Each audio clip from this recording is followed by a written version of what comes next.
I sit on the edge of our bed, watching my husband Marcus sleep with his back turned toward me. The space between us feels like an ocean, even though it is barely 18 inches. My hand hovers above his shoulder, wanting desperately to touch him to feel that connection we once had. But I know what will happen. He will flinch away from me like I am poison. 6 months ago, I made the biggest mistake of my life, and now I am completely alone in my own home. Before I tell you how I almost lost everything, let me know in the comments where you are watching from, and please hit that like button if you have ever felt completely alone in your own home. This story gets deeper than you might expect, and I promise, by the end, you will understand why some mistakes can actually save a marriage. But first, subscribe, because this journey is going to take you through every emotion possible. Let me take you back to how this all began, because nothing happens in a vacuum.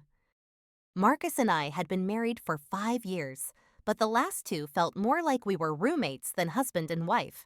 He worked as an accountant for a large firm downtown, pulling 12 to 14-hour days regularly. I understood his dedication. At least, I thought I did.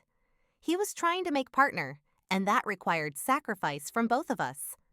My days started at 7 in the morning, when I would make coffee for two.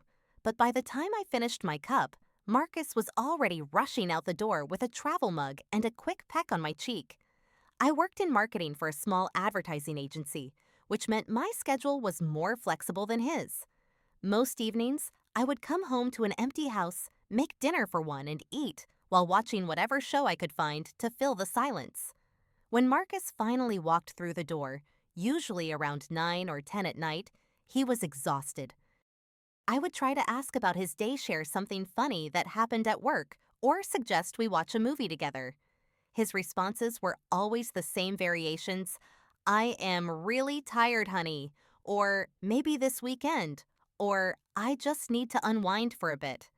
That unwinding usually meant he would scroll through his phone while I sat next to him feeling invisible. I started questioning everything. Did he still love me? Was I being too needy? Maybe this was just what marriage looked like after the honeymoon phase ended. My friends seemed happy with their husbands, but when I tried to bring up my loneliness, they would brush it off with comments like, "All men work hard," or "At least he comes home every night." But coming home and being present are two completely different things. The weekends were not much better. Marcus would sleep until noon, claiming he needed to recover from the work week. When he finally got up, he would spend hours catching up on emails or preparing for the following Monday. I felt like I was living with a ghost, someone who occupied space but never really engaged with me. I began to wonder if this was my life now, if I would spend the next 30 years feeling this lonely. Then James walked into my office building, and everything changed. He was the new graphic designer our agency had hired, 29 years old, with an energy that seemed to light up every room he entered. Where Marcus was serious and focused, James was playful and spontaneous. He had this way of making everyone around him feel special, but I thought it was just his personality. Our first real conversation happened during a coffee break on his second day. I was sitting alone in the break room scrolling through my phone when he asked if he could join me. We talked for 30 minutes about everything and nothing. He asked about my weekend plans, remembered that I had mentioned liking Thai food during a team meeting, and actually listened when I answered his questions. When I walked back to my desk that afternoon, I realized I had not checked my phone once during our conversation. James had this gift for remembering small details. If I mentioned that I was worried about a presentation, he would ask how it went. When I wore a new dress, he would compliment it without making me feel uncomfortable. He brought me coffee from the good place down the street because he had noticed I always grimaced when drinking the office brew. These tiny gestures made me feel seen in a way I had forgotten was possible. I started looking forward to work in a way I never had before, not because of the projects or the clients, but because James would be there. We began taking longer lunch breaks together, walking around the downtown area and talking about our dreams, our frustrations, our hopes for the future. He told me about his photography hobby, his plans to travel to Japan, his complicated relationship with his father. I found myself sharing things with him that I had never told Marcus, not because they were secrets, but because Marcus had never asked. The shift from friendship to something more happened gradually, so slowly that I could convince myself it was innocent. James would text me funny memes during boring meetings. I would save interesting articles to share with him the next day. We started staying late at the office together, working on projects that did not really require both of us, but gave us an excuse to spend more time talking. The conversations grew deeper, more personal, more intimate. Marcus never noticed the change in my mood or behavior. If anything, he seemed relieved that I was not pestering him for attention anymore. When I mentioned that I was working late or grabbing drinks with colleagues, he would just nod and go back to his laptop. Part of me was grateful for his inattention, but another part of me was hurt that he cared so little about my life that he did not even notice I was becoming a different person. The breaking point came on my 32nd birthday. Marcus had forgotten it 2 years in a row, and I had specifically mentioned it several times in the weeks leading up to the date. I woke up that morning hoping things would be different, that maybe he had planned a surprise, or at least remembered to say happy birthday. Instead, he kissed my forehead and rushed off to work just like any other day. I spent my birthday at the office, pretending it was no big deal when my colleagues sang and brought me cake. But when 5 o'clock came, and I realized Marcus had not even sent a text message, something inside me broke. I was packing up my desk when my phone buzzed with a message from James. Happy birthday, beautiful. You deserve to be celebrated every day, not just today. I left something on your car. When I got to the parking garage, there was a bouquet of sunflowers on my windshield with a note that said, "For someone who brings sunshine into my life." I sat in my car and cried, not because of the flowers, but because someone had remembered. Someone had thought I was worth celebrating. That night when Marcus came home and still did not mention my birthday, I made a decision that would change everything. I texted James back and told him I was staying late to finish a project.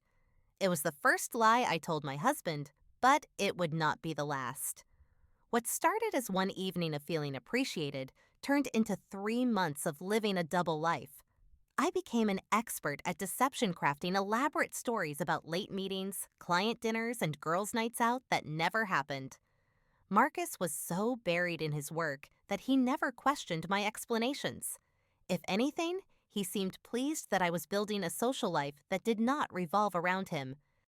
I bought a second phone and created a new email address that only James knew about. Every morning, I would wake up to good morning texts that made me smile in a way I had not in years. During lunch breaks, we would meet at a little cafe across town where no one from either of our offices would see us. James would bring his camera and take pictures of me laughing, telling me I was beautiful in ways that Marcus had stopped saying long ago. The guilt was constant, sitting in my stomach like a stone I could never digest. I would lie next to Marcus at night, listening to him breathe, knowing that I was betraying everything our marriage was supposed to represent. But the guilt was always overshadowed by the intoxicating feeling of being desired, being pursued, being made to feel special. James would send me poetry. He wrote plan elaborate surprises and talk about a future where we could be together openly. Marcus remained oblivious to the changes in our routine. When I started coming home later, and later, he would barely look up from his laptop to acknowledge my presence. If he noticed that I was dressing differently or wearing perfume more often, he never mentioned it. I told myself that his inattention justified my actions, that if he had been a better husband, I would not have needed to find affection elsewhere. The relationship with James intensified quickly. He would tell me that he loved me, that he had never felt this way about anyone before, that his previous relationships had been meaningless compared to what we shared. He started talking about me leaving Marcus, about us getting a place together, about building a life that did not involve lies and sneaking around. Part of me was terrified by these conversations, but another part was thrilled by the possibility of starting over with someone who actually wanted to be with me. I began researching divorce lawyers, not because I had made a firm decision, but because I wanted to understand my options. I opened a separate bank account and started transferring small amounts of money, telling myself it was just in case. I even looked at apartments online, imagining what it would be like to wake up next to someone who was excited to see me every morning. The cognitive dissonance was exhausting.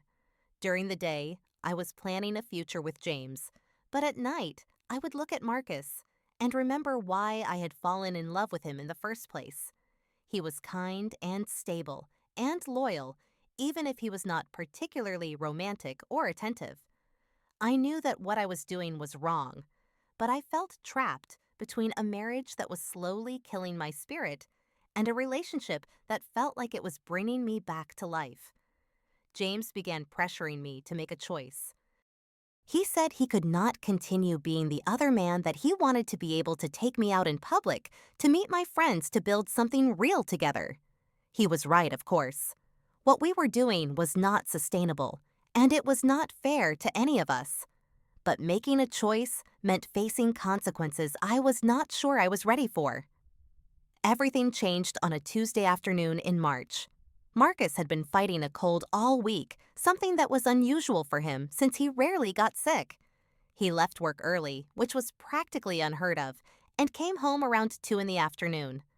I was supposed to be at the office, but I had told my boss I was working from home to finish a project. In reality, I was getting ready to meet James at a hotel downtown. I was in the shower when I heard my phone buzzing on the bathroom counter. It was not my regular phone, but the secret one I used to communicate with James. Marcus must have heard it too, because when I turned off the water, the buzzing had stopped and I could hear him moving around in the bedroom. My heart started pounding as I realized what might have just happened. I wrapped a towel around myself and stepped into the bedroom to find Marcus sitting on the edge of our bed, holding my secret phone in his hands. His face was completely pale, and his hands were shaking slightly as he stared at the screen. On the nightstand, I could see that he had already read several messages because the phone was unlocked and showing my conversation with James. "Who is James?" he asked without looking up at me. His voice was so quiet, I almost did not hear him. I opened my mouth to lie, to make up some story about a coworker or a client, but the words would not come. The evidence was right there in his hands, months of intimate conversations, photos I had sent, plans we had made. There was no explanation that would make this okay. Marcus began reading the messages out loud, his voice getting stronger with each word. "I cannot wait to hold you tonight. Being with you makes me feel alive again. I love you more than I ever thought possible." He looked up at me for the first time since I had entered the room. "How long has this been going on?" I wanted to lie and say it had just started, but I was so tired of lying. 3 months, I whispered. He stood up abruptly and hurled the phone against the wall where it shattered into pieces. 3 months, he repeated like he was trying to make sense of the words. 3 months of coming home to you every night, sleeping next to you, making plans for our future while you were fucking someone else. I had never heard Marcus use that kind of language before, and it was like being slapped. I tried to reach for him to explain, to apologize, but he stepped back like I was radioactive. "Do not touch me," he said, and those 4 words contained more pain than I had ever heard in another human voice. He started throwing clothes into a suitcase, moving with mechanical precision, while I stood there in my towel, watching my marriage disintegrate in real time. I kept trying to explain, to tell him that it had not meant anything, that I still loved him, that we could work through this. But he would not look at me or respond to anything I said. "Marcus, please, we can fix this. We can go to counseling. I will never see him again. Please do not leave." I begged, but he just kept packing. When he finished, He stood by the bedroom door with his suitcase in hand and looked at me directly for the first time since finding the phone. "I do not know who you are anymore," he said. "The woman I married would never have done this." Then he left, and I was alone in our house with the broken pieces of my secret phone scattered across the floor. The first few days after Marcus left were the longest of my life. I called in sick to work because I could not stop crying long enough to function like a normal human being. I tried calling and texting him from my regular phone, but he would not respond. I even went to his office building and waited in the lobby, hoping to catch him on his lunch break, but security asked me to leave when I started causing a scene. When Marcus did come back to the house, it was only to collect more of his belongings. He moved through our home like a stranger, avoiding eye contact and refusing to engage in any conversation that was not purely logistical. I tried to apologize, to explain what had led me to make such a terrible choice, but every time I approached him, he would literally step away from me.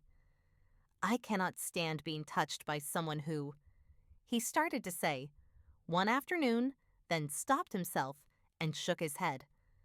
That partial sentence haunted me more than anything else he could have said.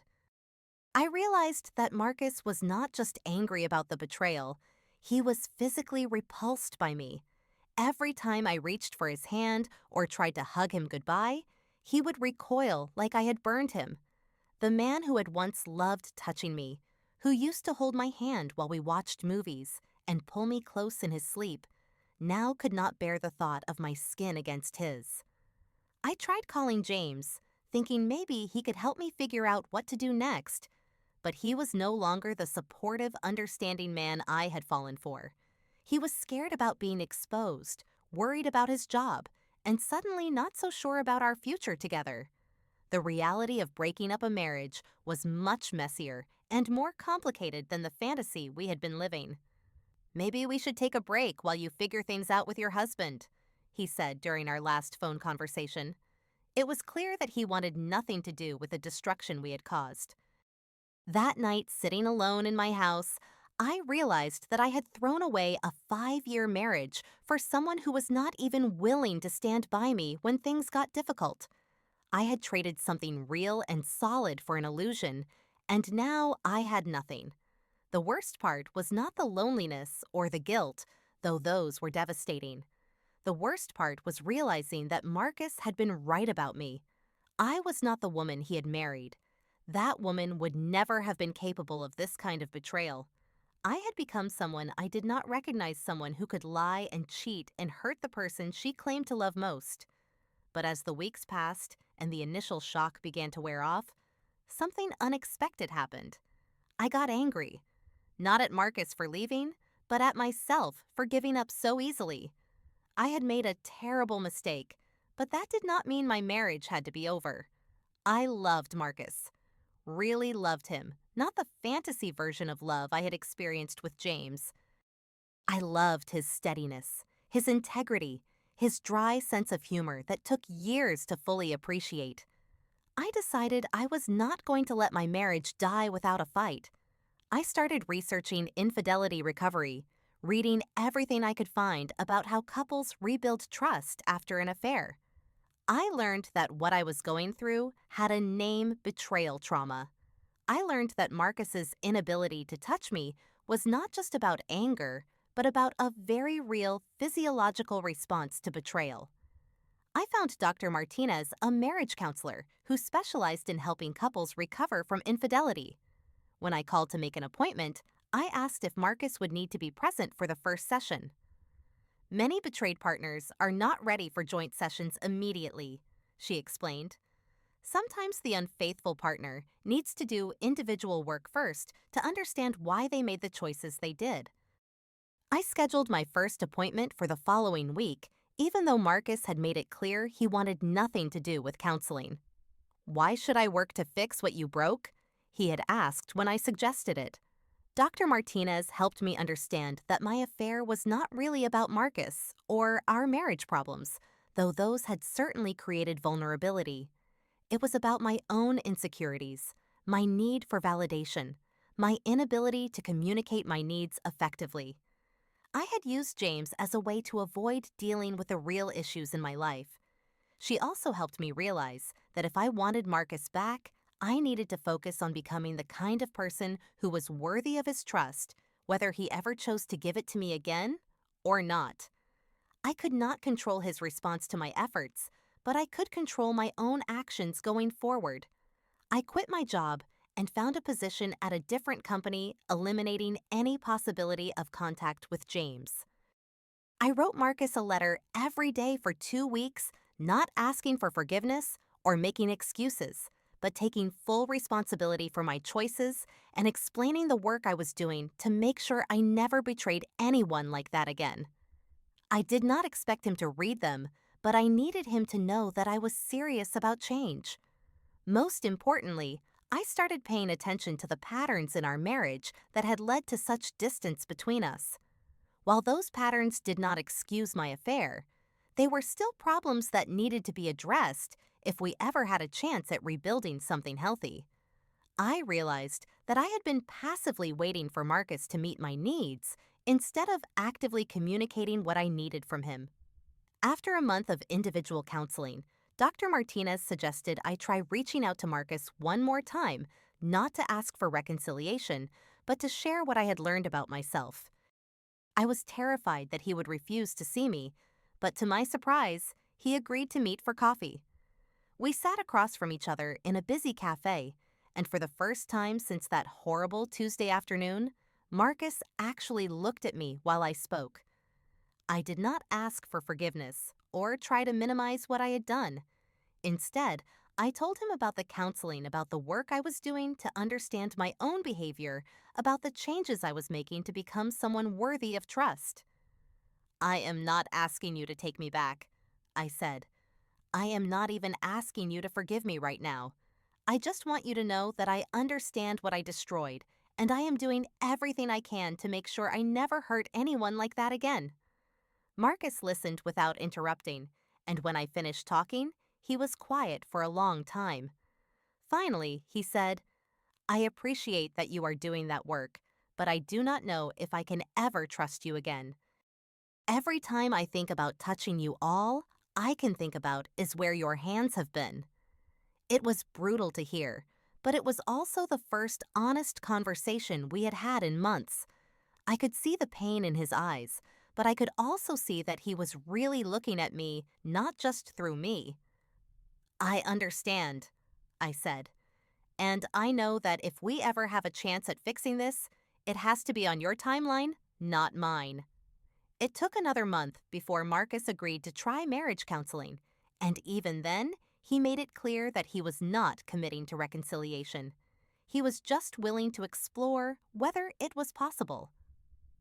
Our first joint session was awkward and painful, with Marcus sitting as far away from me as possible and maintaining his physical distance throughout the entire hour. Dr. Martinez explained that what Marcus was experiencing was completely normal. Betrayed partners often develop an aversion to physical contact. She said, "It is not about love or attraction.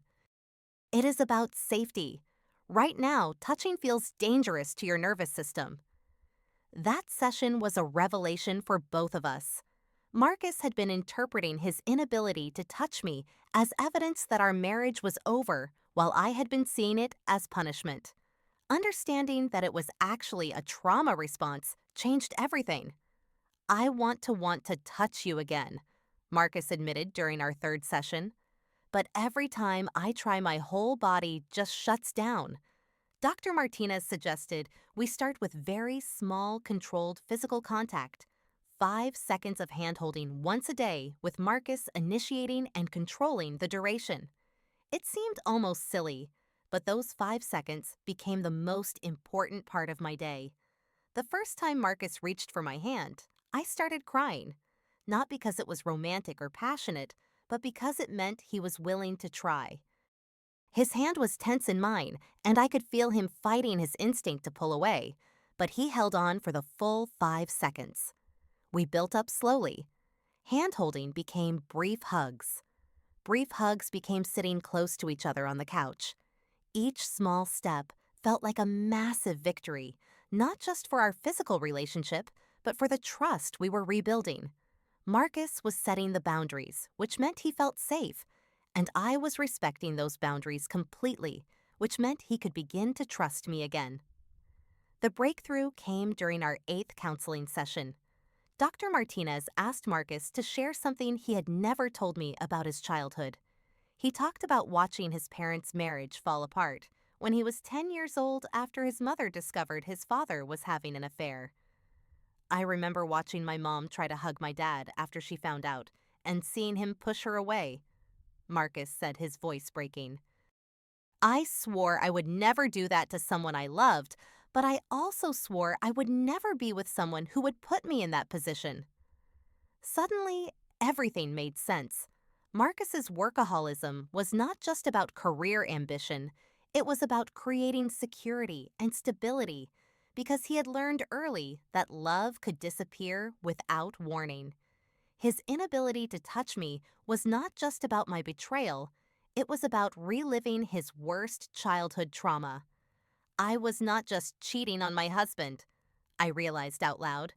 I was re-traumatizing a 10-year-old boy who had already been abandoned once. That session marked the beginning of real healing for both of us. Marcus began to understand that his tendency to withdraw when stressed had contributed to our marital problems, even though it did not excuse my affair. I began to understand that rebuilding trust would require patience and consistency, not grand gestures or dramatic promises. We started having conversations we should have had years earlier. Marcus admitted that he had felt overwhelmed by the pressure to be the sole financial provider and had used work as an escape from his own insecurities. I admitted that I had been waiting for him to read my mind instead of clearly communicating what I needed from our relationship. The physical intimacy returned gradually, but when it did, it was different than it had been before. Better, actually. Every touch was intentional and meaningful because we had both had to choose it actively. There was no taking each other for granted anymore. 6 months after that terrible Tuesday afternoon, Marcus moved back home. We were not the same couple we had been before my affair, but we were stronger. We had learned to communicate honestly to address problems before they became crises and to prioritize our relationship in ways we never had before. People often ask me if I regret having the affair, and the answer is complicated. I regret the pain I caused Marcus. I regret the lies and the betrayal and the months of uncertainty about our future. But I do not regret the growth that came from almost losing everything, because it forced us to build something better than what we had before. The most important lesson I learned is that infidelity is not really about sex or love or even attraction to someone else. It is about running away from yourself and your problems instead of facing them directly. James was never the solution to my loneliness. He was just a distraction from the real work I needed to do on myself and my marriage.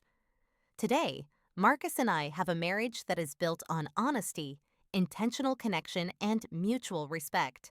We go to counseling monthly, not because we are in crisis, but because we want to keep growing together. We have date nights that are scheduled and protected. We check in with each other regularly about our needs and feelings. Most importantly, we both understand that marriage is not something that just happens to you. It is something you have to actively choose every day. We choose each other now in ways we never did before. My affair forced us to examine what we really wanted. I still think about that night when I sat alone in our house, surrounded by the broken pieces of my secret phone, convinced that I had destroyed the best thing in my life. I was right about having destroyed something, but I was wrong about it being the end. Sometimes the biggest mistakes lead to the most beautiful transformations, but only if you are willing to fight for what you almost lost. Have you ever had to rebuild trust in a relationship after a major betrayal? How did you work through the physical and emotional barriers that trauma creates? Share your thoughts in the comments below, because I know many of you have faced similar challenges, and we can all learn from each other's experiences. If this story resonated with you, Please hit the like button and subscribe for more real stories about overcoming life's biggest challenges. Share this video with someone who might need to hear that relationships can survive even the worst mistakes if both people are willing to do the work. Thank you for listening to my story and for being part of this community where we can talk honestly about the messy, complicated, beautiful work of being human. Remember that your worst mistake does not have to define you, but how you respond to it absolutely will.